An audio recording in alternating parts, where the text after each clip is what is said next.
ಕೋಳಿ ಗಸಿ ಮಾಡಲು ಮೊದಲೊಂದು ಪ್ಯಾನಿಗೆ ಸ್ವಲ್ಪ ಎಣ್ಣೆಯನ್ನು ಹಾಕ್ಕೊಳ್ಬೇಕು. ನಾನು ತೆಂಗಿನ ಎಣ್ಣೆಯನ್ನು ಹಾಕ್ಕೊಂಡಿದ್ದೇನೆ. ಅದಕ್ಕೆ 15ರಷ್ಟು ಬ್ಯಾಡಗಿ ಮೆಣಸನ್ನು ಹಾಕ್ಕೊಳ್ಬೇಕು. ಇದನ್ನು ಚೆನ್ನಾಗಿ ಫ್ರೈ ಮಾಡಿಕೊಳ್ಬೇಕು. ಇದನ್ನು ಎತ್ತಿ ಸೈಡ್ಗೆ ಇಟ್ಕೊಳ್ಳೋಣ. ಈಗ 2 ಸ್ಪೂನಷ್ಟು ಕೊತ್ತಂಬರಿ ಬೀಜ, 1 ಸ್ಪೂನಷ್ಟು ಜೀರಿಗೆ, ಸ್ವಲ್ಪ ಕಾಳು ಮೆಣಸು, ಸ್ವಲ್ಪ ಮೆಂತ್ಯ ಹಾಕ್ಕೊಂಡು ಚೆನ್ನಾಗಿ ಹುರ್ಕೊಳ್ಬೇಕು.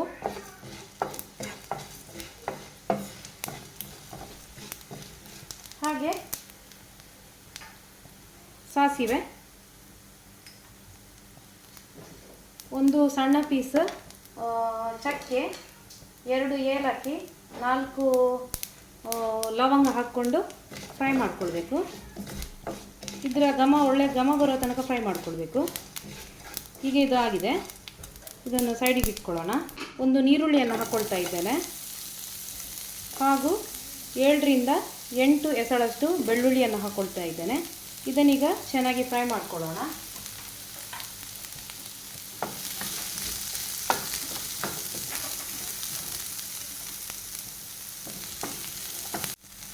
ಇದೀಗ ಆಲ್ಮೋಸ್ಟ್ ಫ್ರೈ ಆಗಿದೆ. ಈಗ ನಾನು 1 ಕಪ್ಪಷ್ಟು ತೆಂಗಿನ ತುರಿಯನ್ನು ಹಾಕ್ಕೊಳ್ತಾ ಇದ್ದೇನೆ.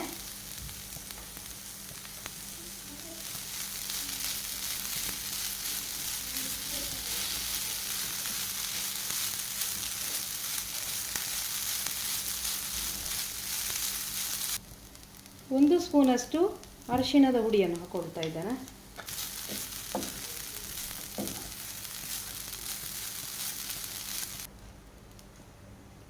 ಒಂದು ನಿಂಬೆ ಗಾತ್ರದಷ್ಟು ಹುಳಿಯನ್ನು ಹಾಕ್ಕೊಳ್ತಾ ಇದ್ದೇನೆ. ಇನ್ನು ಗ್ಯಾಸ್ ಸ್ಟವ್ ಆಫ್ ಮಾಡಿ ಇಡೋಣ. ಇದು ತಣ್ಣದ ನಂತರ ಮಸಾಲೆಯನ್ನು ರುಬ್ಬಿಕೊಳ್ಬೇಕು. ಸ್ವಲ್ಪ ತೆಂಗಿನ ಎಣ್ಣೆಯನ್ನು ಹಾಕ್ಕೊಳ್ಳೋಣ. ಈಗ ತೆಂಗಿನ ಎಣ್ಣೆ ಬಿಸಿಯಾಗಿದೆ. ಕಟ್ ಮಾಡಿಟ್ಟಂಥ ಒಂದು ಈರುಳ್ಳಿಯನ್ನು ಹಾಕ್ಕೊಳ್ಳೋಣ. ಈಗ ಈರುಳ್ಳಿ ಕಂದು ಬಣ್ಣಕ್ಕೆ ತಿರುಗಿದೆ. ಈಗ ವಾಶ್ ಮಾಡಿಟ್ಟಂಥ ಚಿಕನ್ ಪೀಸನ್ನು ಹಾಕ್ಕೊಳ್ಳೋಣ.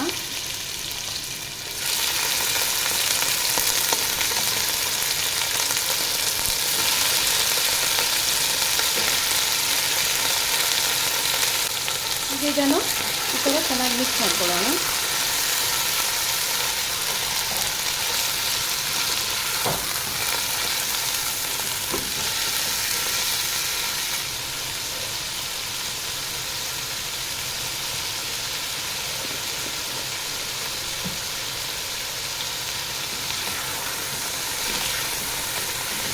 ಸ್ವಲ್ಪ ಹೊತ್ತು ಬೇಯಿಸ್ಕೊಳ್ಬೇಕು. ಮಾಂಸದ ಕಲರ್ ಬಿಳಿ ಆಗೋ ತನಕ ಈ ಥರ ಚೆನ್ನಾಗಿ ಫ್ರೈ ಮಾಡ್ಕೊಳ್ಬೇಕು. ನೋಡಿ, ಇದಕ್ಕೆ ರುಬ್ಬಿಟ್ಟಂಥ ಮಸಾಲೆಯನ್ನು ಹಾಕ್ಕೊಂಡು ಈ ಥರ ಚೆನ್ನಾಗಿ ಸ್ವಲ್ಪ ಹೊತ್ತು ಬೇಯಿಸೋಣ. ಇದಕ್ಕೆ ನಾವು ಇದರ ಉಳಿದಂಥ ಮಸಾಲೆ ನೀರನ್ನು ಇದಕ್ಕೆ ಹಾಕ್ಕೊಳ್ಳೋಣ.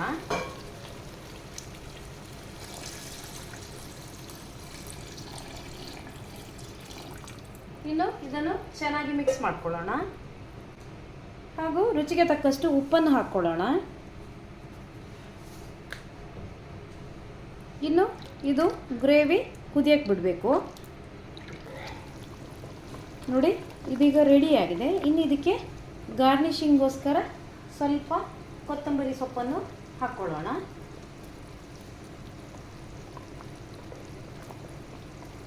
ಇನ್ನು ಚೆನ್ನಾಗಿ ಮಿಕ್ಸ್ ಮಾಡಿ ಗ್ಯಾಸ್ ಸ್ಟವನ್ನು ಆಫ್ ಮಾಡ್ಕೊಳ್ಳೋಣ. ಈಗ ಇದು ರೆಡಿಯಾಗಿದೆ. ಈ ರೆಸಿಪಿ ನಿಮಗೆ ಇಷ್ಟವಾಗಿದ್ದಲ್ಲಿ ಲೈಕ್ ಮಾಡಿ, ಶೇರ್ ಮಾಡಿ, ಕಮೆಂಟ್ ಮಾಡಿ. ನನ್ನ ಚಾನಲನ್ನು ಸಬ್ಸ್ಕ್ರೈಬ್ ಮಾಡದಿದ್ದಲ್ಲಿ ಸಬ್ಸ್ಕ್ರೈಬ್ ಮಾಡಿ. Thank you for watching.